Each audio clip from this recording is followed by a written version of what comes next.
George Coronius, and welcome to another edition of Mai Tai TV. I'm here with Hambone. It's Hambone. I am George.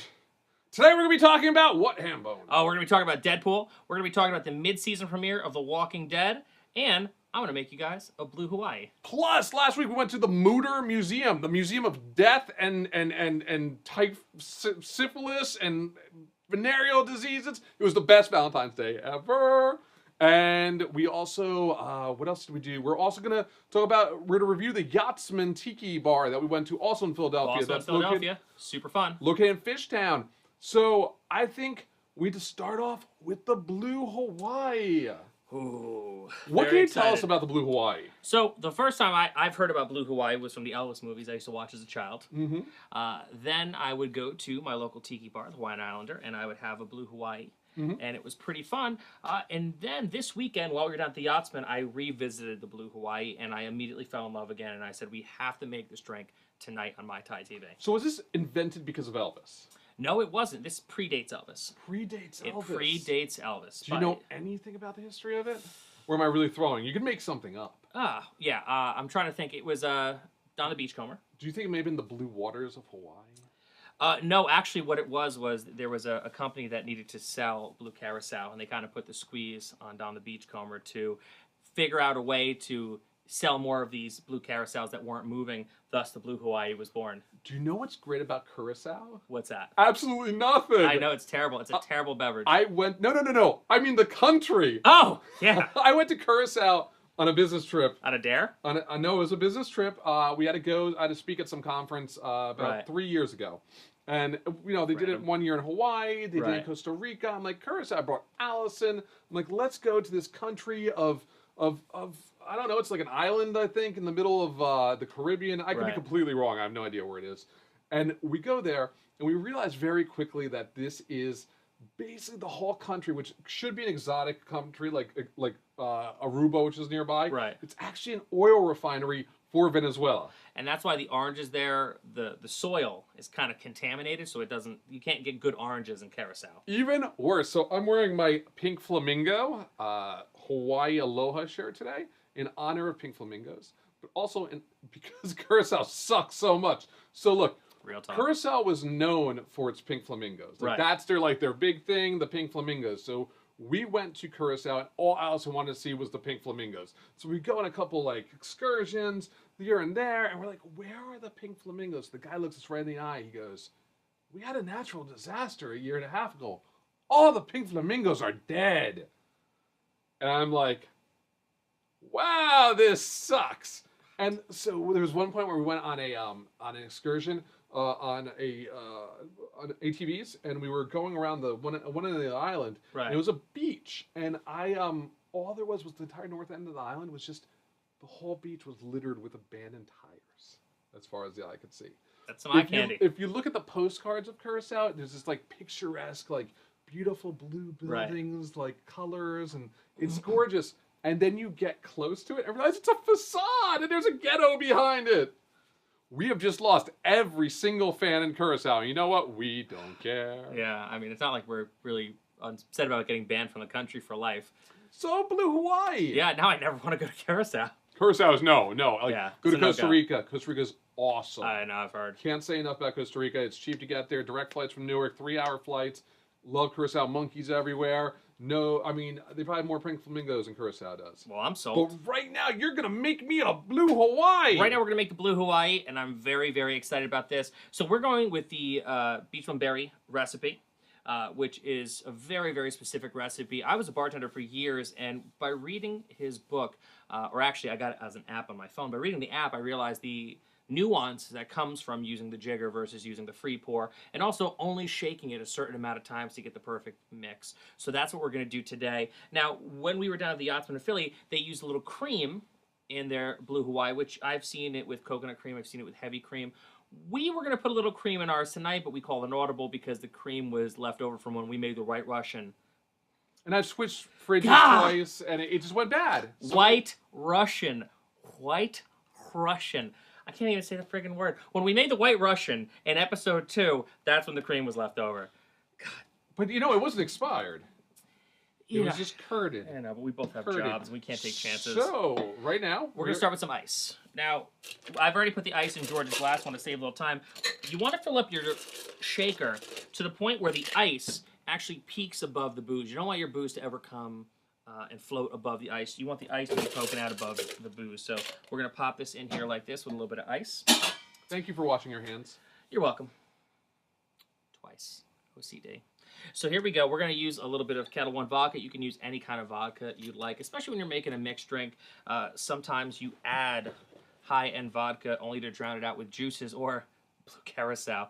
So what we're going to do now is we're going to add in 3/4 of an ounce of vodka. Now, you know I love vodka, but we're only going to put in 3/4 of an ounce. Vodka, bad for George. Bad for George. Bad for George. Great for ham bone. We're going to use a little bit of rum. Now, we're going to use light rum. Any flavor will do. Just kidding. You want to use light, as light as you can find it. We're going to go with Bacardi, 3/4 of an ounce of this as well. Now, we're going to go for the perfect pour here. So we have this. We're also going to add in the curacao. Now, the curacao is just a 1/2 ounce. So a little of this goes a long way.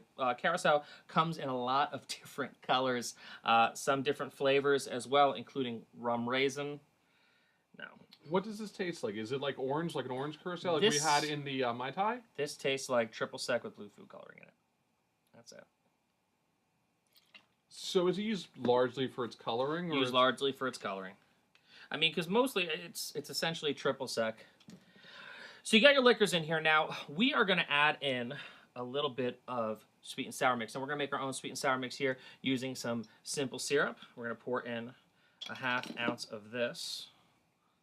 So we cheat a little bit. I mean, we don't make our own simple syrup, but I find that a bottle of this, which costs like $4, lasts a long time, and it just saves the trouble of having to boil sugar. Also, it saves us from the rock gut we would have gotten had we used sour mix. Yep. Now we're going to use a little bit of lime here. George got a new lime squeezer. Beach Bum Berry highly suggests we buy an electric one. Yeah, and you'll see why, because we're going to see how good my hand strength is. We're going to use my left hand, because it was Valentine's Day the other day. We are so going to break another one of these. Now we're good. I've broken so many of these at this point. Yeah, this is a pretty juicy lime here. Oh, yeah. Juice my lime. Just got weird. Juice my lime. All right. There's more juice in there. Come on. Come on. Yeah, look at that. Look at that juice. Oh, yeah. Oh, it's squeezy. I haven't even had alcohol on me yet. This is the surprising part. Okay. Right, so we got the lime in there. Now we're going to add some pineapple juice in here. We're going to use 3 ounces of pineapple juice. You can use any kind of pineapple juice. The other week we used a giant jug of pineapple juice. I prefer these little cans. You can even get them in the 3-ounce size portion, which I think is the best because it's an instant pour. I wouldn't have to use the jigger. So I'm going to shake it up a little bit. When they say unsweetened pineapple juice, does that mean no additional sweetening? No additional sugar. So if this is 100% juice, that means there's no added sugar to this. Thanks, Goldfarb. You can move the bottle so you can see what I'm doing. That's why I'm holding the stuff high. Next week we will put the bottles low. So we have all the fixings inside now. We're going to give it 10 good shakes.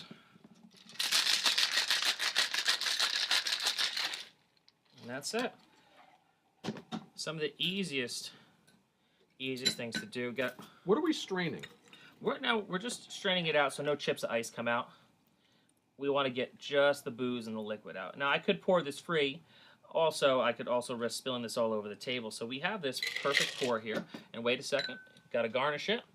Now you can garnish this with cherries. You could also garnish it with fresh pineapple, which is what I did there. So check that out.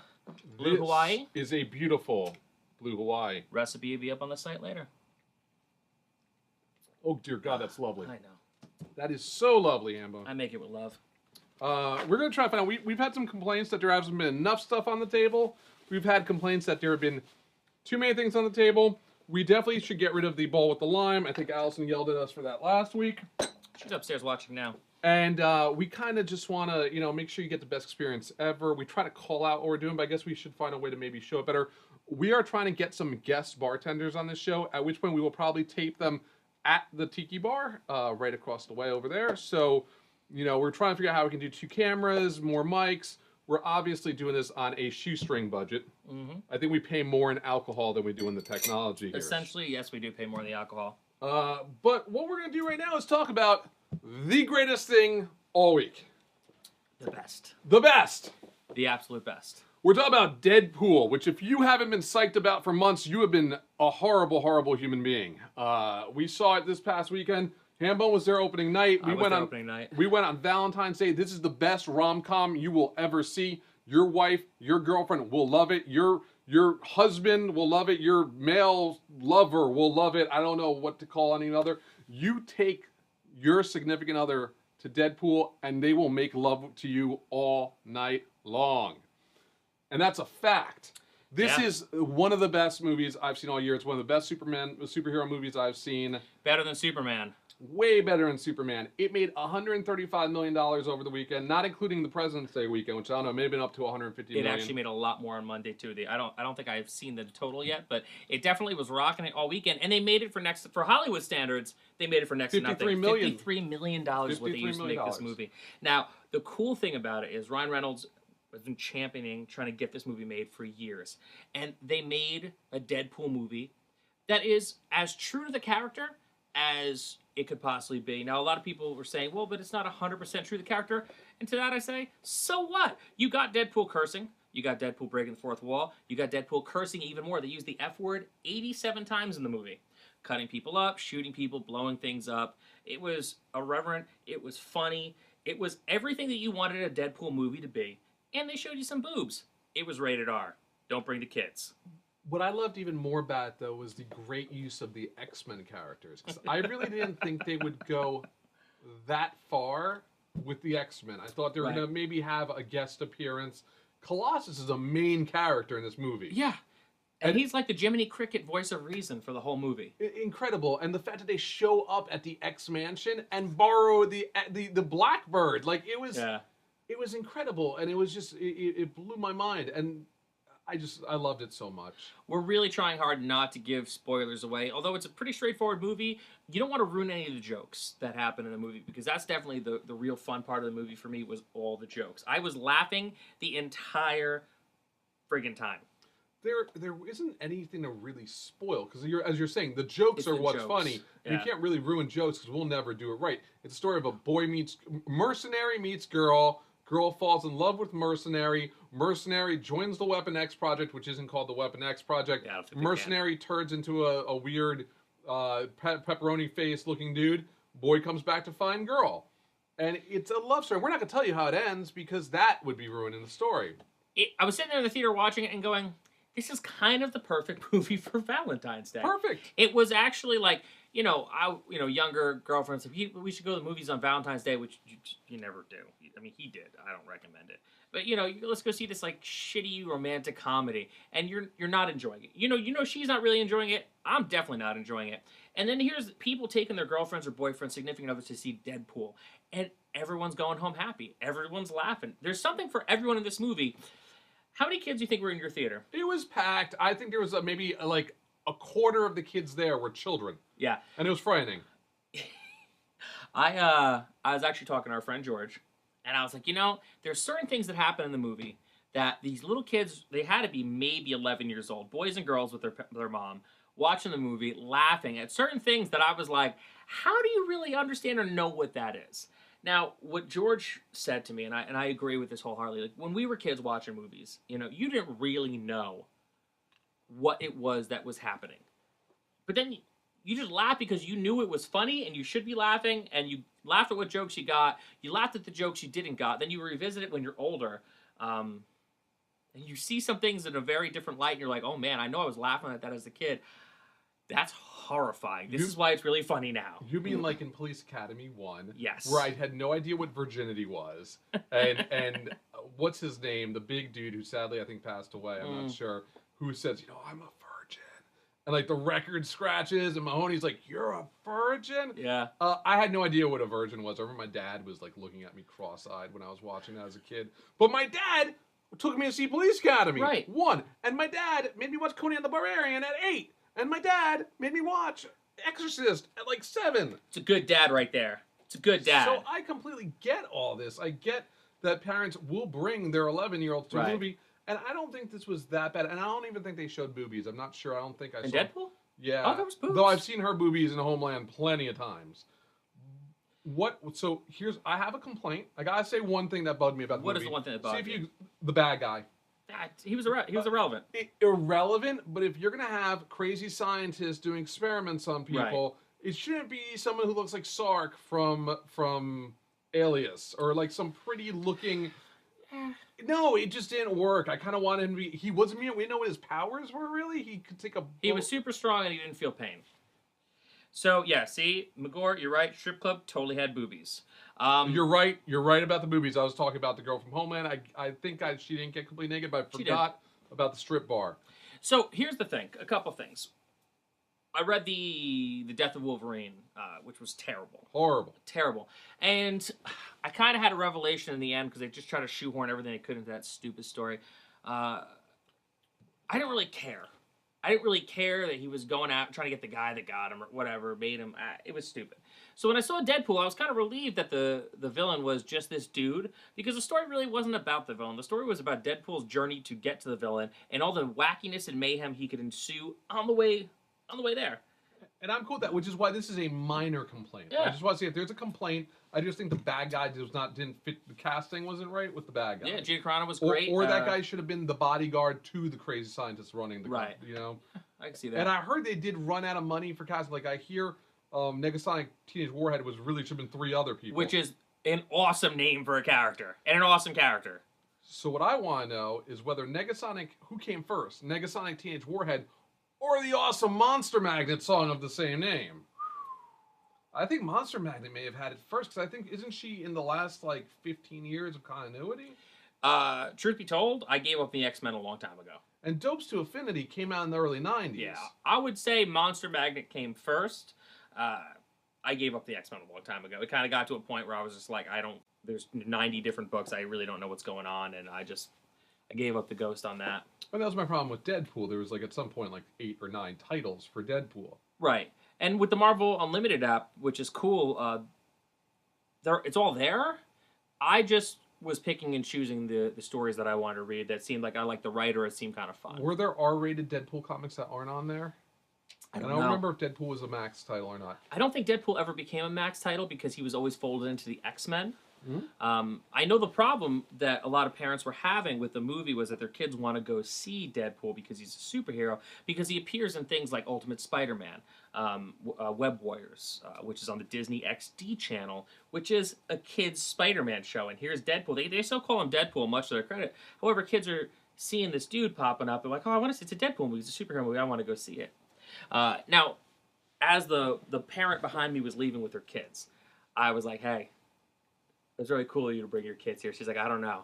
I think I might get, worst mom of the year. And I told her, I said, hey, listen, it's pretty cool that you came down. I said, kids, do your chores. Your mom just did you a solid. Because there were people in the theater, the people in the row behind her, I kind of, looked over, and they were kind of, throwing shade at her and, looking at her like she wasn't being cool by bringing her kids there. But you know what? The kids enjoyed it. They're going to get the jokes in, 2 years, and it's What awesome. time did you go? I went at 9:45 on opening night. Yeah, you see, I went at a 4:15 on a Sunday, so we had way more kids. Oh, yeah. Yeah, there was a lot more kids. But the theater was silent. It was amazing. We saw an IMAX. Oh my God, the money that Fox left on the table by not making this movie 3D, which is great because I hate 3D, but the money left on the table and just not the amount of theaters that didn't have it filled to capacity. Right. In a lot of theaters. What I mean is, it was sold out in every time slot for the whole day, which I haven't seen. Even with Star Wars, they had it in so many theaters that the non-3D ones were still available opening day. Well, they had it in so many theaters because they were expecting that many people to come. With Deadpool, I went with a buddy of mine, Tim, and he was calling the theater because it kept selling out. And the theater wouldn't open up more showings until a certain number of shows sold out. Now, here's the thing. Zoolander was in 4 or 5 different theaters, you said, right? Yeah. And it bombed! It bombed colossally this weekend. Not that it's dead in the water. Yeah, it's complete flop. Deadpool, tons of money. So let's talk about the future. I'm a little concerned. My only worry right now is they've already greenlit a sequel. They greenlit it before it came out, based just on the 84% Rotten Tomatoes. What scares me is they're probably going to give it a much bigger budget. they're gonna want to have a lot more control. Yeah. It's not gonna be that little Ryan Reynolds project that he's working on. Will they give him the ability to make this as great as the original?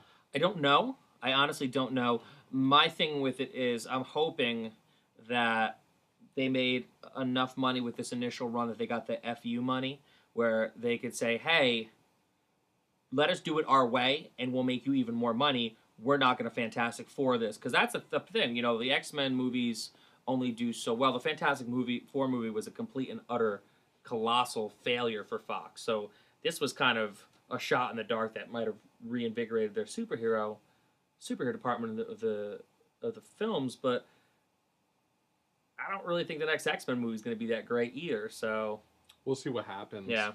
I said that about some of the older X-Men movies. They were enjoyable. Nobody thought that First Class was going to be good, and that's like the best one of all of them. It was. Still Deadpool. So, Deadpool, go see it. I think we have a 4 thumbs up. And 5, if you count little Deadpool in the front of the table, he's got his thumbs up too. Let's talk about the return of Walking Dead this week. Holy crap. Just to set it up, we talked about it a little bit last week, so you kind of know the setup if you watched last week's episode. Last season was pretty much 3 days, taken from different angles, from different perspectives. This is picking up where the cliffhanger came off. Right. And in the first few minutes, I don't see why we can't spoil it, since AMC spoiled it in the commercials. Have you seen the new previews? Yeah, they spoiled it in the commercials and The Walking Dead, and then everyone on Facebook has already told you what happened. So, spoilers. They kill all the children, except for Carl, who just gets shot in the face. In the eye. Now, that happened in the comic. That happened in the comic after I stopped reading it. So, I knew it happened, but I don't know if that's how it happened. I just saw it happen, and I was like, oh, snap. And it was brutal. That shot in the comic book disturbed me. The shot in the TV show disturbed me. They did a hell of a job with it. So, I was actually talking to George about this this afternoon. What were your first thoughts in the very beginning of the episode where you had Daryl and crew getting pulled over by Negan's men? My first thought was, oh, Jesus, don't let them get captured again. Because they've been captured so many times. Yep. That what you were thinking? I was not expecting them to get missiled. Yes! The rocket launcher, bazooka, or whatever it was awesome. And because I'm thinking, all right, this is great. So this is how you started off. They're going to get captured again. I mean, in all the seasons, how many times have they been captured? Oh, a million times. Yeah, Every season. It's a capture of the week. Yeah, it's a capture of the week. But that being said, they got out of it in a spectacular way. And the rest of the storyline was good. They did build up a few more of the tertiary characters. Right. And well, they have to because they killed a bunch of people. And they kind of, they're setting up Negan. They're making him look... I actually was afraid the guy in the lead motorcycle was Negan. Yeah, no, it's Jeffrey Dean Morgan. I don't know who that is. I actually don't know what he looks like. You ever watch Supernatural? He Nope. was the dad in Supernatural. He was in Watchmen. He was... I forget the guy's name. I saw Watchmen. I don't remember him, so movie. I'm not sure who he is. That said, the whole episode is fantastic. Right. People are calling it one of the best episodes ever. Other people don't like it because they were a little bothered by the why did people not like this episode? I'm blanking right now. I'm a little too drunk already. Yeah, he was the comedian in Watchmen. Thank you, Allison. People were upset at the fact that Daryl was able to silently knock out the guy behind the truck, get the missile launcher out, and blow them up. So, okay, at what point after all these seasons where Daryl is killing people left and right, killing zombies left and right, he's essentially, in a D&D sense, he's leveled up to a point where he's a silent assassin. I believe it wholeheartedly. Like, I'm not going to sit here and nitpick, because I'm not thinking to myself, ooh, Daryl took this guy out from behind the thing, and then he got a bazooka out and he blew it up. I'm just thinking, awesome. Daryl got a bazooka out and he blew it up. They didn't get captured again. I actually forgot a guy went back there with him. Like, completely forgot about it. Well, I knew it. I saw the guy go back there, and I was actually waiting for the other two to get shot. Really? I was. I'm like, all right, you know what? This is how they... Abraham's run his course. Abraham has run his course. I was like, it's okay. So this is how they're going to start. I'm like, all right, that's cool. But then there was a good swerve. It was a very good swerve with Daryl blowing things up with the bazooka. So I thought that was really fun. I didn't really care about the wolf guy. No.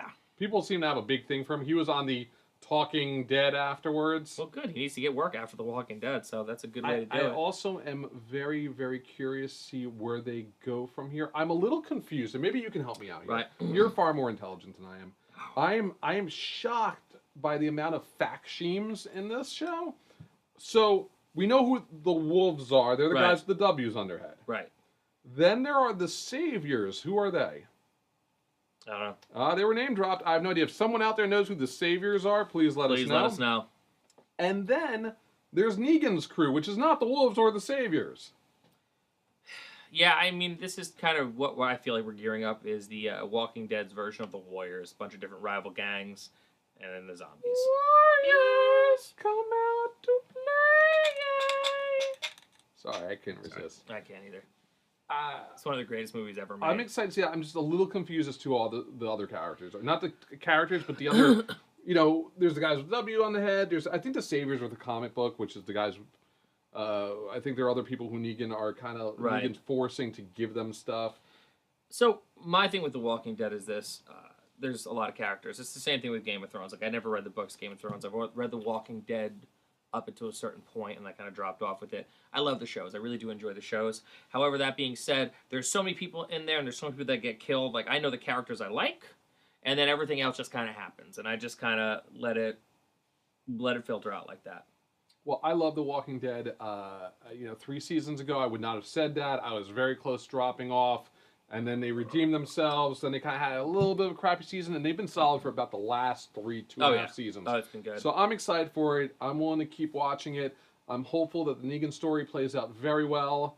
And let's see how it goes from here. I think a lot of people were hoping Carl was dead.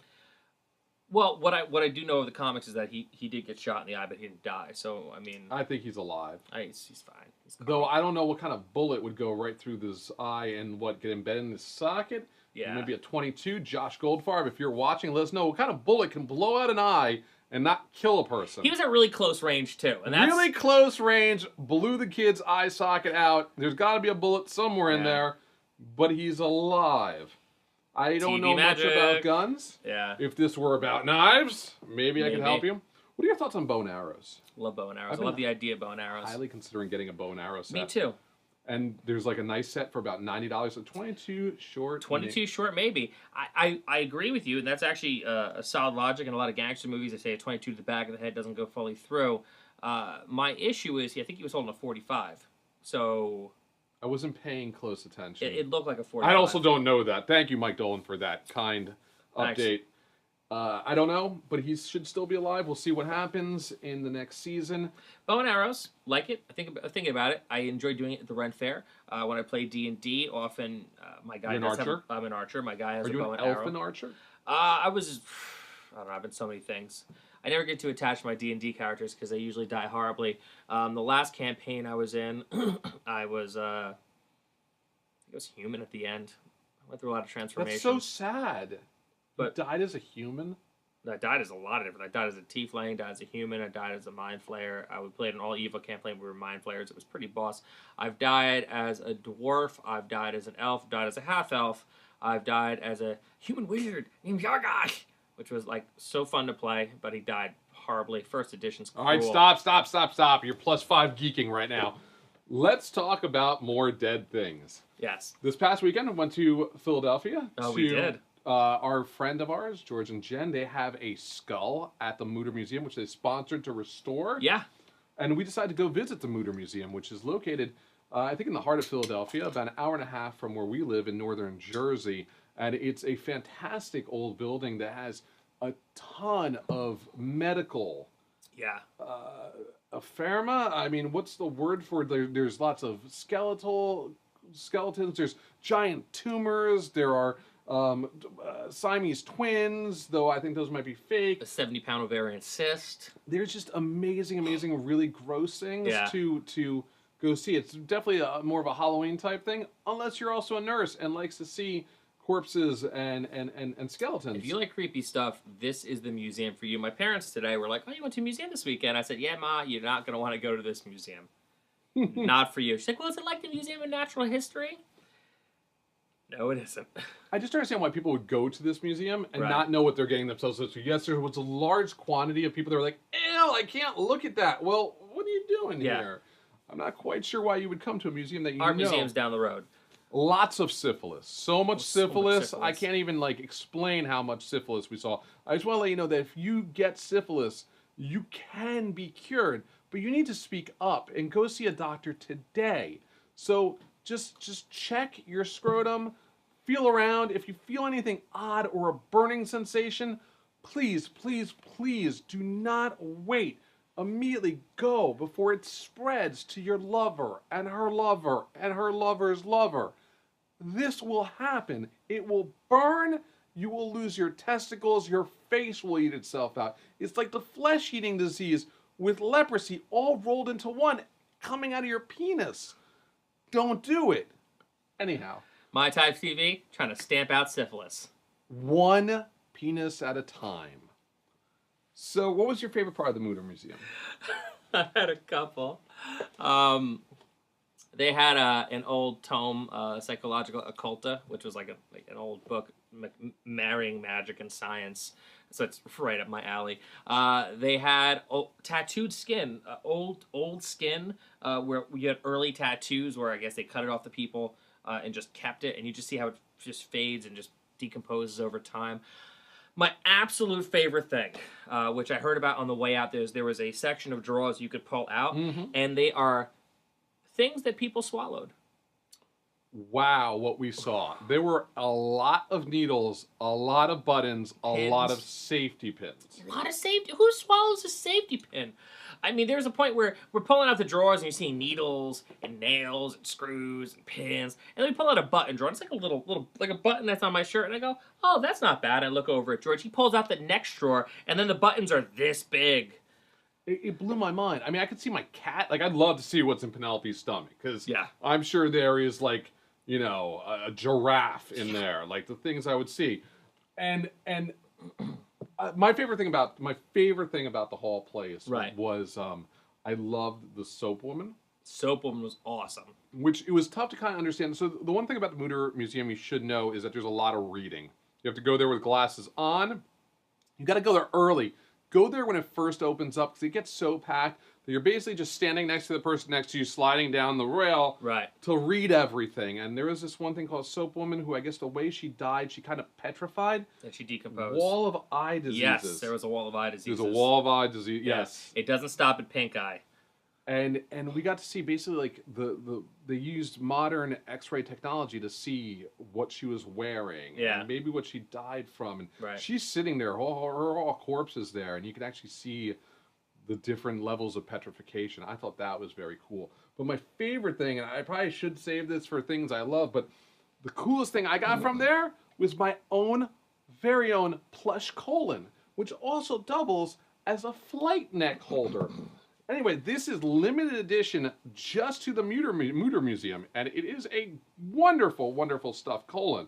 I didn't actually know my colon looked like this. It's kind of like, you know, sausagey looking dog. I think it's odd that its smiley face is on this side, because I'm kind of trying to figure out how it goes. And I assume it's like here, and it comes out like, I mean, really, like if you think about it, I think it's like this is up here, and maybe the smiley face is like here, and this goes down my poop chute. And that's the only thing I can think of. Well, anyway, if you go to the Mutter Museum, tons of great stuff in the gift shop. Yeah. You can get your own mega colon, cologne, I don't know. And, you know, as well as some other mugs and fun stuff. The gift shop's an amazing trove of books and just some stuff that it's amazing to bring out during a fancy dinner at your house and just go, boom, mega colon. Mega colon. Finally? Let's talk about things that we like. No, we forgot about our review of the Yachtsman. Oh, how could we forget about the So we Yachtsman? finished off our day in Philadelphia by going to the Yachtsman. Yeah. The Yachtsman's a fairly recent tiki bar in Philadelphia, a city that has not done well with tiki bars. Right. They just don't have that many. Some of the larger ones disappeared years ago. And in Fishtown, there is a lovely building that's kind of been done up in a nautical tiki style. I think it was a little more nautical at first. It's now becoming a little more tiki-fied. Right. And it is a fantastic bar. The drinks are top-notch. The drinks are absolutely top-notch. Bartenders there are great, very friendly. The music was interesting because it was as if they were playing like classic rock radio. It was more of a Jimmy Buffett type feel. More of a Jimmy Buffett type feel. That being said, they had some great music there on their playlist. And we had a great time drinking there. Most of the drink now, I think the problem with the Yachtsman is that in Philadelphia, most people are poor and they can only afford PBR because I think that's all they drink in Philadelphia. They watch hockey and they drink PBR. Not totally true. They do, it's most bars I go to down in Philly when I go and hang out in Philly. Why do we hang out in Philly? Go ahead. I have a great time. Philly's one of my favorite towns to drink in. People drinking beers, High Life, PBR, drinking buds, mixed drinks. Beer that costs under $4. Beer that costs under $4. Mixed drinks that don't cost $12, $14. That being said, going to the Yachtsman, you are paying a premium because you are getting special tiki drinks. You're getting things that are just not thrown together for mixes. They're made by hand. They're made with love. I had the Mai Tai there, which was awesome. I had the Blue Hawaii as well. I had a Suffering Bastard. Very, very good. But the drinks are about $10, which is actually cheap compared to what you would be getting in New York or LA, where it's easily $15 for a painkiller in Vegas. Right. I'm sure if you go in there, we got beers too, and the beers were cheap. It was cheap beer. You are just going to pay a little more if you're going to get a tiki drink. So the place's been open for about a year. I'd like to see it stay open as long as possible. Yeah, they have a nice back room. The place wasn't packed, but it was still kind of early. It was early, and it was the coldest day of the year. It was freezing. We went when it was subarctic out, and it was bad. I would not have gone out. It's funny because, you think about sitting and drinking tiki drinks, right?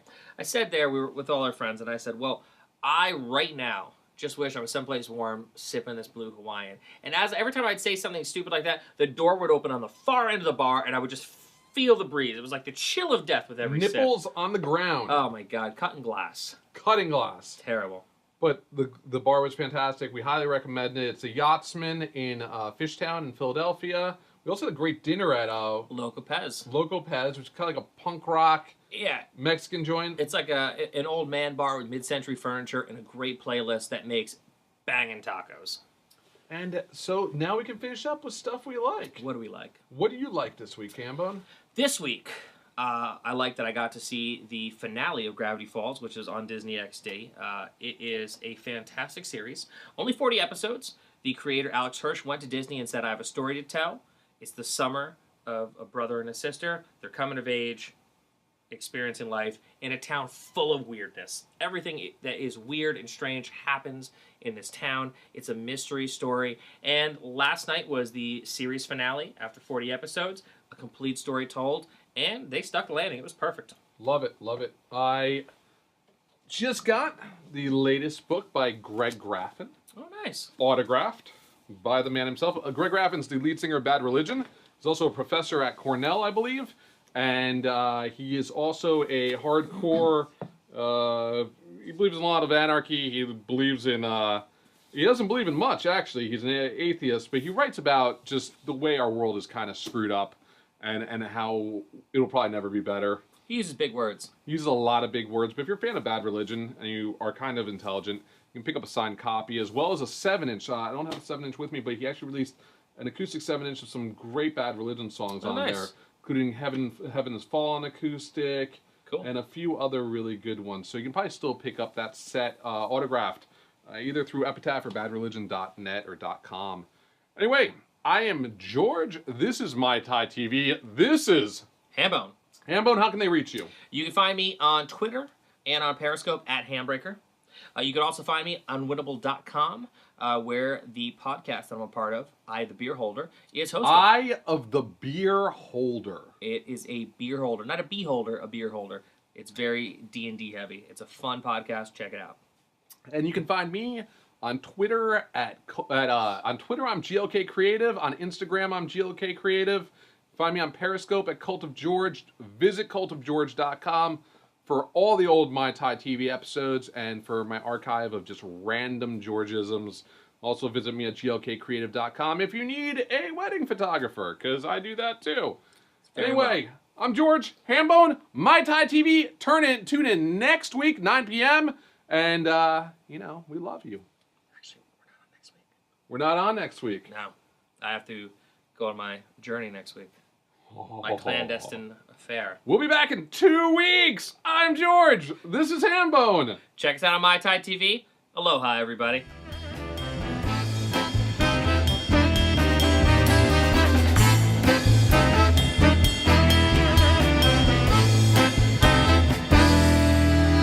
Перебиты, поломаны крылья, серой болью всю душу свело.